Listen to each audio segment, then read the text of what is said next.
खबर नहीं। आज बात हो रही है सिर्फ और सिर्फ, जैसा कि आपको पता है कि पालघर में पुलिस के सामने एक व्यक्ति की, साधु की निर्मम हत्या कर दी गई। इस पर आज कोई टेक्स्ट नहीं है, आज कोई स्लग जो बेसिकली जो नीचे आपको जो दिखता है, जो ट्रैक, वो भी नहीं है।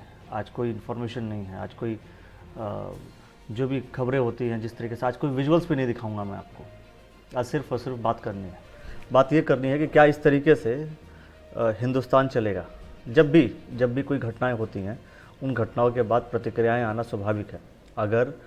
अगर देश में कोरोना बढ़ता है तो भी उस पर प्रतिक्रियाएं आती हैं। कोई ख़ास वर्ग बढ़ाता है तो प्रतिक्रियाएं आती हैं, कोई ख़ास वर्ग नहीं बढ़ाता है तो भी प्रतिक्रियाएं आती हैं। प्रतिक्रियाएं आना एक स्वाभाविक प्रक्रिया है। लेकिन सोचने का विषय यह है कि जब कोई खास मौके पर अलग अलग सब्जेक्ट, अलग अलग विषयों को लेकर के कुछ लोग आते हैं, ये सोचने का विषय हो जाता है। ये वास्तव में सोचने का विषय हो जाता है कि हमेशा अलग अलग लोग लेकर के क्यों आते हैं। क्या हम लोग या जो लोग हैं वो एक ही संदर्भ में पूरे हिंदुस्तान को नहीं देख सकते। अगर कोई केस हिंदू मुस्लिम की अगर मैं बात करूँ तो हमेशा ये हिंदू मुस्लिम होता रहता है। अब आप ये कहेंगे कि बहुत से लोगों ने ये कहना शुरू कर दिया था बीच में, और कहते हैं कि हाँ वो मीडिया करती है। बात यह कि क्या सिर्फ मीडिया करती है, क्या जनता नहीं करती है? जनता का प्रतिबिंब मीडिया होती है। तो मीडिया जो दिखाती है वो वही दिखाती है जो जनता कर रही होती है। तो इसीलिए आज कोई तस्वीर नहीं है, क्योंकि तस्वीर वो दिखाने लायक नहीं है। तस्वीर दिखाने की कोई मेरी इच्छा नहीं है। अब आप ये देखिए कि कुछ समय से बबीता फोगाट ने एक बात, जो अपनी बात कही थी, वो वीडियोस भी मैं आपको बाद में कभी दिखाऊंगा। अभी आज कुछ दिखाने की इच्छा नहीं। आज सिर्फ और सिर्फ मैं आपसे बात करना चाहता हूँ। मुझे पता है कि इस समय कम लोग अभी देखेंगे, क्योंकि अभी ये द न्यूज़ वाला नेटवर्क पे अभी चल रहा है। छोटे से इन्फॉर्मेशन है।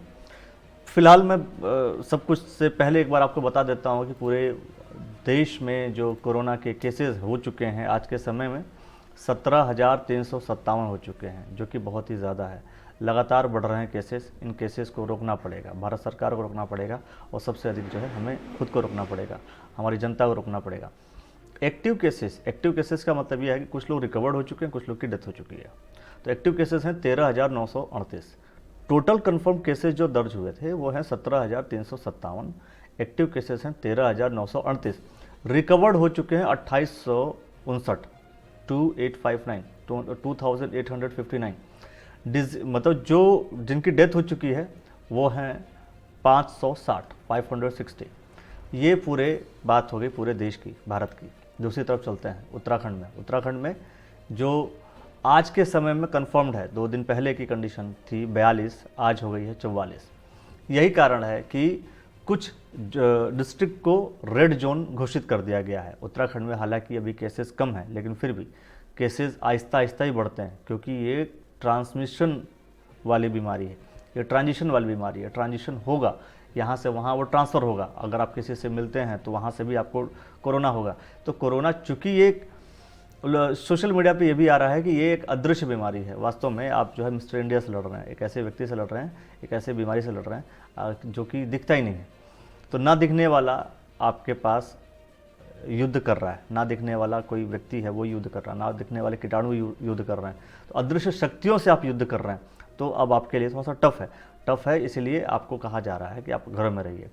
उत्तराखंड में 44 टोटल कंफर्म केसेस हैं, एक्टिव केसेस हैं 33। अच्छी बात यह है कि अभी तक यहाँ पर उत्तराखंड में किसी की मृत्यु नहीं हुई है। 11 लोग रिकवर्ड हो चुके हैं।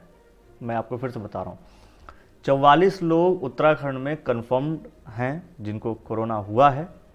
इसके बाद 11 लोग रिकवर हो गए, उनको रिकवर कर लिया गया। रिकवर होने की प्रक्रिया, उनका इम्यून पावर आहिस्ता आहिस्ता बढ़ा। जब उनका टेस्ट हुआ तो वो कोरोना से संक्रमित नहीं पाया गया, उनका रिपोर्ट नेगेटिव आ गया। इसके बाद एक्टिव केसेस बचते हैं 33 इस समय जो है एक्टिव केसेस हैं। यही कारण है कि उत्तराखंड में अभी तक तो सेफ्टी है, रिकवर्ड हुए हैं, मृत्यु नहीं हुई है। दूसरी चीज़, जो डिस्ट्रिक्ट है मैं उसका नाम आपको बता रहा हूँ कि देहरादून में 22 केसेस हैं, नैनीताल में 9 हैं, हरिद्वार में 7 हैं, उधम सिंह नगर में 4 हैं, पौड़ी गढ़वाल में 1, अल्मोड़ा में 1। सोच करके देखिए, देहरादून में 22 है। देहरादून में 22 होने का मतलब यही था कि इसीलिए सबसे पहले रेड जोन में घोषित कर दिया गया था उत्तराखंड में देहरादून को। इसके बाद देहरादून को रेड जोन में घोषित करने के बाद ही तुरंत नैनीताल और हरिद्वार को भी 2 दिन पहले रेड जोन में घोषित कर दिया गया। रेड जोन का मतलब साफ है कि अब आप बाहर बिल्कुल नहीं निकलेंगे। जो व्यवस्थाएं, जो सूचनाएं निकलने वाली थी वो भी अब आपके लिए खाली नहीं रहेंगी, आपको नहीं मिलेगा। तो इसलिए किया गया ताकि आप लोग सुरक्षित रहें, क्योंकि सुरक्षा ही मुख्य उद्देश्य है। सुरक्षा सबका मुख्य उद्देश्य है, सभी लोग चाहते हैं कि सुरक्षित रहें। तो ये एक विषय हो गया। दूसरी तरफ जो पालघर में निर्मम हत्या हुई है उसको लेकर के बहुत से तरह तरह की बातें सोशल मीडिया पे चल रही है कि आखिर लिबरल्स की तरह से लोग खामोश क्यों हैं। क्या लोकतंत्र और संविधान की दुहाई इसी वक्त में दी जाती है, खास मौके पर दी जाती है? क्या इस वक्त में लोकतंत्र या संविधान की दुहाई नहीं दे सकते हैं? मैं ये नहीं कह रहा हूँ कि जिन लोगों ने किया वो कौन है, अभी उनकी पहचान नहीं है। लेकिन बात यह है कि अगर किसी भी व्यक्ति को चौराहे पे मारा जाता है तो उस समय भी तो संविधान और लोकतंत्र की बात कही जानी चाहिए। उस समय भी मीडिया और तमाम लोगों को इस पर टिप्पणी करनी चाहिए, इस पर आना चाहिए, खासतौर पे उस वर्ग को जब पर्टिकुलर किसी चीज़ में आते हैं। जैसे मैं आपको बताऊं कि अपने अवार्ड्स वापसी गैंग इसलिए बोलते हैं क्योंकि अवार्ड वापसी अचानक आता है कि हमको अवार्ड वापस कर देना चाहिए जब उनको लगता है। तो दूसरी चीज़ कि तरह तरह के मौके पर कभी कुछ लोग एक संविधान खतरे में है ऐसा बोलना शुरू कर देते हैं। तो क्या इस समय संविधान खतरे में नहीं है? क्या इस समय उन लोगों के सपोर्ट में नहीं आना चाहिए? ये बार बार सवाल पैदा करता है। हमेशा सिर्फ एक तरह से ही चीज़ें नहीं देखनी चाहिए, कोशिश करना चाहिए कि लोग जो है एक तरीके से, एक आईने से ही लोगों को देखें तो बेहतर होगा। फिर भी एक दूसरी चीज़ मैं आपको अभी एक खबर आ गई है कि मैं इन सब चीज़ों से परे, मतलब बेसिकली साफ है कि एक चश्मे से अगर आप हर चीज़ को देखेंगे तो हिंदुस्तान बचेगा। अगर आप चश्मा अलग अलग बदल के अलग अलग रूप में देखेंगे तो यकीन मानिए फिर स्थितियाँ बिगड़ेंगी। स्थितियाँ सिर्फ एक व्यक्ति के लिए या फिर एक समुदाय के लिए, एक पर्टिकुलर लोगों के लिए नहीं बदलेंगी, स्थितियाँ सबके लिए बदल जाएंगी। हो सकता है कि बहुत स्थिति खराब भी हो सकती है। खैर डिपेंड ये करता है, इस बहुत सारे शब्दों का मैं उपयोग नहीं करना चाहता। अभी एक और दुखद समाचार मैं आपको बताऊं कि जो उत्तराखंड के मुख्यमंत्री हैं योगी आदित्यनाथ जी, उनके पिताजी का आज देहांत हो गया। कुछ समय पहले कल रात से ही देहांत की खबर चल रही थी जो कि झूठी खबर थी। इसके बाद आज की जो खबर आई है वो बिल्कुल सही खबर। सोशल मीडिया पे कई बार लोग झूठी खबरें भी चला देते हैं। कई बार लोग ये समझ नहीं पाते हैं कि झूठी खबर क्यों चला, क्योंकि सोशल मीडिया का ऐसा माध्यम हो गया कि कहीं से भी कोई भी खबर आती है तुरंत वो पोस्ट होना शुरू हो जाती है। आज के समय में कोई भी गलत चीज़ छुप नहीं सकती है, क्योंकि अगर गलत आप करेंगे तो आपकी सारी इन्फॉर्मेशन बहुत से लोगों तक चली जाएगी। आज के समय में आप कहीं छुपा भी नहीं सकते हैं। छुपाने की कोशिश करेंगे तो सोशल मीडिया का इतना आज के समय में पावर है कि हर एक व्यक्ति, आज अभी मान लीजिए हमारे वीडियोज़ को लोग देख रहे हैं तो ये लोग तुरंत शेयर करेंगे कोई भी इन्फॉर्मेशन। यही चीज़ होती है, सोशल मीडिया की पावर है। पावर ही हमें अभी दिखानी होती है। जैसे पालघर में जब घटना हुई तो उस घटना के बाद बहुत से लोगों ने कमेंट्स करना शुरू कर दिया, बहुत से लोगों ने शेयर करना शुरू कर दिया, बहुत से लोगों ने वो इन्फॉर्मेशन पूरे भारत के हर एक कोने में फैल गया और हर एक कोने से अलग अलग लोग, अलग अलग साधु संत, सभी लोग अपनी अपनी टिप्पणियाँ दे रहे हैं। योगी आदित्यनाथ ने उद्धव ठाकरे से साफ साफ कहा कि भैया इस पर एक्शन लो। समझने का विषय, सोचने का विषय है कि मुख्यमंत्री यूपी के बोल रहे हैं, कहाँ के, महाराष्ट्र के मुख्यमंत्री को, कि इस पर एक्शन लेना चाहिए। एक्शन वास्तव में लेना चाहिए क्योंकि एक्शन लेने का समय है। अगर आप अभी एक्शन नहीं लेंगे तो कब लेंगे, क्योंकि एक्शन अभी आपको लेना भी चाहिए। मैं ये देखता हूँ कि कई बार लोग किसी न किसी कारणवश या किसी समस्या से ग्रसित होकर के या कोई दिमाग में कुछ अलग चीज़ आने की वजह से नहीं ले पाते हैं एक्शन, तो वो भी एक गलत है। क्योंकि अगर आप संविधान या सिस्टम को समझने का प्रयास करेंगे, उसके अंदर निर्णय ना लेना भी आपका एक निर्णय माना जाता है। मैं आपको फिर से बता दूं, आपका निर्णय ना लेना भी एक निर्णय माना जाता है। मान लीजिए कोई देश आपके ऊपर युद्ध कर रहा है और आप इंतजार कर रहे हैं कि मैं उसके ऊपर अटैक करूं या ना करूं, तब तक वो हमारी आधी ज़मीन कब्जा चुका है। ज़मीन का ही तो सब कुछ युद्ध है। महाभारत में सिर्फ और सिर्फ ज़मीन को लेकर के तो युद्ध हुआ। ज़मीन दिखाता है आपके ताकत को, आपकी शक्ति को। यही ताकत और शक्ति प्रदर्शित करने के लिए चाइना, यही ताकत शक्ति प्रदर्शित करने के लिए पाकिस्तान, सभी देश जो है एक दूसरे पर अटैक करते हैं। यही शक्ति प्रदर्शन के चक्कर में ही शायद एक तरफ कहा जा रहा है कि कोरोना को भी मार्केट में लाया गया या फैला। इसका एक अलग विषय है जिस विषय पे मैं बाद में बात करूंगा। लेकिन सोचने का विषय वही है, जैसे मैंने आपसे कहा कि एक खास वर्ग खास मौके पर आता है, ये गलत है। अगर आप आते हैं, अगर आप अवार्ड वापस करना है तो इस समय भी वापस कर सकते हैं। अगर आपको लगता है कि संविधान खतरे में, तो संविधान इस समय भी खतरे में है।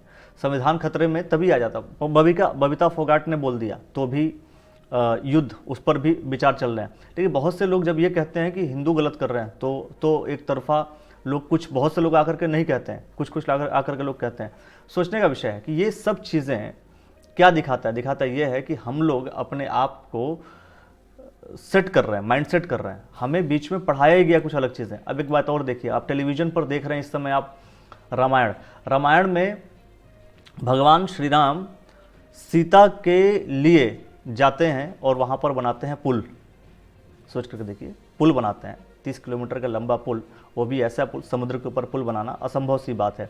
वहाँ पुल बनाते हैं और पुल बनाने के साथ ही ये अब समझ में नहीं आता कि जब हम प्रेम निशानी की बात करते हैं, प्रेम की निशानी की जब बात करते हैं तो ताजमहल की क्यों बात करते हैं? फिर क्या ये प्रेम की निशानी नहीं है? क्या हमें क्यों नहीं पढ़ाया गया? मैं कहूँ आप ताजमहल को प्रेम की निशानी अगर आप कह रहे हैं, आप कहिए, उससे भी अगर किसी को एतराज़ नहीं है तो कम से कम आपको ये भी तो पढ़ाना था हमें, ये भी तो पढ़ाना था हमें कि राम के द्वारा जो बनाया गया पुल था वो भी तो प्रेम की निशानी है, ये भी हमें पढ़ाया जाना चाहिए था। ये चीज़ें, ये पढ़ाया न जाना हमारे लिए वास्तव में खतरा साबित हुआ। खतरा का मतलब ये है कि हमारे मन में ये चीज़ गढ़ दी गई, हमारे मन में डेवलप कर दी गई कि ये सब चीज़ें नहीं हैं।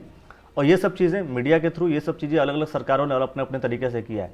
इसी वजह से बहुत सारी चेंजेस हमारे मन मस्तिष्क में आते चले गए, जो कि बिल्कुल गलत है। इस विषय पर मैं पूरी तरीके से आपके साथ आकर के बात करूंगा। उम्मीद यही है कि आप सभी लोग उसके अंदर पार्टिसिपेट करेंगे, बड़े लेवल पर उस पर डिबेट करने का प्रयास करेंगे। जिसके मन में जो भी बात होगी वो सब कुछ अपने कमेंट्स में लिखेगा। फिलहाल जैसे मैंने आपको बताया कि इस समय खबर यही आ रही है कि जो आनंद सिंह बिष्ट जी, जो माननीय योगी आदित्य, मुख्यमंत्री योगी आदित्य, उत्तर प्रदेश के योगी आदित्यनाथ जी के पिताजी हैं, उनका इस समय स्वर्गवास हो गया। इस समय उनकी मृत्यु हो गई। एम्स में दिल्ली में भर्ती थे। और इसके बाद सभी लोग, हर तरफ से सिर्फ यही खबरें आ रही हैं कि भाई उनको शांति प्रदान करें। और उनके मन में मुझे लगता है कि देश के प्रति हमेशा सजग हैं। हर मुख्यमंत्रियों में अगर हम बात करें तो एक तरफ बाकी सभी मुख्यमंत्रियों की बात होती है, एक तरफ बात होती है योगी आदित्यनाथ की। सोशल मीडिया पे आप देख सकते हैं, मैंने कहा कि सोशल मीडिया की ताकत आज के समय में इतनी है कि वो कहीं की भी कुछ भी अच्छी या बुरी खबर पूरे भारत में फैला सकती है। इसीलिए मैं कहता हूं कि हमेशा कोशिश करनी चाहिए इंसान को कि अच्छी खबर का मतलब जब तक आप उस खबर की ऑथेंटिसिटी को ना समझें तब तक आप उसको शेयर करने का प्रयास ना करें। क्योंकि ये दुनिया इंटरनेट की दुनिया है। इंटरनेट हर किसी के, हर व्यक्ति के पास है। आपके हाथ में मोबाइल है, इस मोबाइल का यूज़ करके भी आप तुरंत कोई चीज़ शेयर कर देते हैं। ये चीज़ें दिखाती क्या हैं? ये चीज़ यही दिखाती हैं कि आपके पास लोकतंत्र की जो शक्ति है, जो आपके पास अभिव्यक्ति की आज़ादी है, वो ये है। और इसीलिए कोशिश की जाती है कि आप लोग सही चीज़ों का चयन करें। गलत चीज़ें, हमारे यहाँ पर जो पढ़ाई गई शिक्षा तंत्र है, उस पर भी मैं कभी बात करूँगा कि हमें पढ़ाया गया वो चीज़ें जिन चीज़ों के ऊपर शायद हमें जो है सोचने पर विवश होना पड़ेगा कि क्या हमें यही पढ़ाया गया कि सिर्फ ताजमहल प्रेम की निशानी है? क्या राम सेतु प्रेम की निशानी नहीं है? हमें महाभारत या गीता क्लासेस में क्यों नहीं पढ़ाया जाता? क्यों अचानक नैतिक शिक्षा, जो मोरल वैल्यूज़ हमें पढ़ाई जाती थी, एक पीरियड, एक क्लास हुआ करता था बाकायदा, वो क्लास भी बंद कर दिया गया। हमें नैतिक शिक्षा बंद कर दी गई। हमें कोई गीता या रामायण नहीं पढ़ाता। बहुत पहले लोग गीता रामायण पढ़ते थे, क्या उनका बुद्धि कम था? अरे साहब, मैं ये कहता हूँ कि उनकी बुद्धि और उनका जो सोचने की शक्ति थी, उनका कैलकुलेशन जो पावर था, हमसे कहीं ज़्यादा अधिक था। आज हम अगर कुछ कैलकुलेशन करना हो तो हम तुरंत कैलकुलेटर की मदद लेते हैं। कैलकुलेटर की मदद ले रहे हैं तो we are dependent on some other things. अगर हम डिपेंडेंट हैं तो हम अपने में क्या है, हम क्या हैं, हमें ये खुद को सोचना पड़ेगा। बहुत बड़ी बातें हो सकती हैं, बहुत लंबी बातें हो सकती हैं, बहुत सारी बातें मैं नहीं करना चाहता, लेकिन 3 बातें मैं फिर से कर रहा हूँ कि पालघर में महाराष्ट्र पुलिस के सामने निर्ममता से हत्या कर दी गई 2 संतों की। ये हमारे देश के लिए सोचनीय विषय है, निंदनीय विषय है हमारे देश के लिए, जहाँ पर हम बात करते हैं कि हमारी संस्कृति सनातन संस्कृति, जहाँ साधु संतों की पूजा की जाती है। और अगर आप रामायण देख रहे हैं तो एक बात साफ स्पष्ट तौर पर आपने सुना होगा कि जिस देश में साधु संतों का सम्मान नहीं है, जिस देश में साधु संतों का अपमान होता है, वो उस देश को नष्ट होने से कोई बचा नहीं सकता है। उस जगह को कोई बचा नहीं सकता है। तो यस, यकीन मानिए कि आप लोग को कोशिश यही करनी है कि कम से कम साधु संतों का सम्मान कीजिए। दूसरी चीज़, अगर कोई ऐसी घटना करता है तो उसके खिलाफ आपको बोलने का अधिकार है, आपको बोलना भी चाहिए। फ्रीडम ऑफ स्पीच सिर्फ और सिर्फ भारत सरकार को या देश को गाली देने का नहीं है, ये सिर्फ और सिर्फ विपक्षी पार्टियों को गाली देने के लिए फ्रीडम ऑफ स्पीच आपको नहीं दिया गया। फ्रीडम ऑफ स्पीच आपको दिया गया ताकि आप सत्य को सत्य, गलत को गलत कह सकें। बहुत सारे देशों में फ्रीडम ऑफ स्पीच भी नहीं है। अगर आप नॉर्थ कोरिया में जाएंगे तो आपके लिए वो भी स्थितियां नहीं हैं। तो हमारे देश में अगर आपको फ्रीडम ऑफ स्पीच दी गई है तो आप फ्रीडम ऑफ स्पीच का सही प्रयोग कीजिए। सिर्फ कुछ ही विषयों को लेकर के मत आइए, मतलब पर्टिकुलर जब किसी जमाती पर आ गया तो बहुत से लोग अटैक करेंगे कि अच्छा आप ये गलत इन्फॉर्मेशन क्यों दे, साधु संतों पर भी हुआ है तो भी आपको बोलना चाहिए, एक बात। दूसरी चीज़ ये है कि योगी आदित्यनाथ के पिताजी का आज देहांत हो गया है, ये भी एक शोक का विषय है। तीसरी चीज़ कि उत्तराखंड में कोरोना केसेस 42 हो चुके हैं। उत्तराखंड में 3 जिले रेड जोन में घोषित हो चुके हैं, यानी कि वहाँ पर निकलना आपके लिए बहुत ही कड़ा प्रतिबंध आपके ऊपर लगने वाला है। बहुत सारी सर्विसेज खुलने वाली थी, लेकिन ये रेड जोन वाले जगहों पर कड़ा प्रतिबंध लगने से कुछ सेक्टर्स नहीं खुलेंगे, क्योंकि कोरोना के केसेस बढ़ने के चांसेस हैं। अगर बढ़ जाएंगे तो आप उसको कंट्रोल नहीं कर सकते हैं, पूरा देश कोई कंट्रोल नहीं कर सकता है। यूएसए की तादाद, यूएसए की कंडीशन बहुत ज़्यादा ख़राब हो चुकी है। यूएसए ने साफ साफ तौर पे कहा था, डोनाल्ड ट्रंप ने, कि हमें कुछ नहीं होगा। आज सबसे अधिक उनको हो चुका है। इसीलिए इस चीज़ को इतने हल्के ढंग में मत लीजिए। तो 3 जिले डिस्ट्रिक्ट हरिद्वार उत्तराखंड में 3 जिलों को घोषित कर दिया गया है रेड जोन। मैं बता देता हूँ कौन कौन से जिले हैं वो। एक देहरादून, दूसरा नैनीताल, तीसरा आपका हरिद्वार भी रेड जोन में शामिल हो चुका है। रुड़की में ज़्यादा केसेस हैं, रुड़की के आसपास के क्षेत्रों में, तो हमें अब संभल करके रहने की ज़रूरत है। मैं आप सभी लोगों से अब लूँगा विदा, बहुत हो गई लंबी बात। आप लोग कोशिश करें कि अपने घरों में रहें, फालतू का बिना किसी वजह के बिल्कुल ना निकलें। ये आपके लिए भी बेहतर है और हमारे समाज के लिए बेहतर। ये हमारी खुद की भूमिका है, ये हमारी खुद की जिम्मेदारी है कि हम लोग बाहर बिल्कुल ना निकलें। बस इतना ही। अगर आपको ये वीडियो अच्छा लग रहा है तो वीडियो को शेयर कर दीजिए। बहुत बहुत धन्यवाद।